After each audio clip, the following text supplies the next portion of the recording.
தலைப்புச் செய்தி. என்டிஏ பொதுக்கூட்டத்தில் பிரதமர் பங்கேற்பதால் அதிமுக நிர்வாகிகள் ஆலோசனை மேற்கொண்டு வருகின்றனர். இது தொடர்பான கூடுதல் விவரங்களோடு இணைகிறார் நமது செய்தியாளர் பாலமுருகன். வணக்கம் பாலமுருகன்.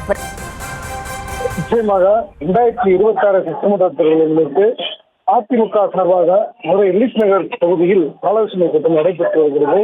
இந்த ஆலோசனை கூட்டத்தில் முன்னாள் அமைச்சர்கள் வேலுமணி, சீனிவாசன், செல்லூர்ராஜு, ராஜன் செல்லப்பா, KP முனிசாமி ஆகியோர் பங்கேற்று தொண்டர்களுக்கு ஆலோசனை வழங்கி வருகிறார்கள்.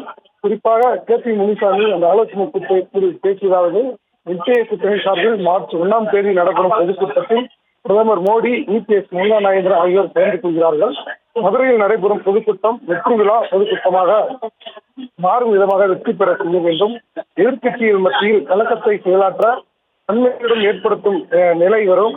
கூட்டணிக்கு தலைமை ஏற்கும் கட்சி நாம். எனவே கூட்டம் முடியும் வரை கடைசி வரையும் அமர்ந்திருக்க வேண்டும்.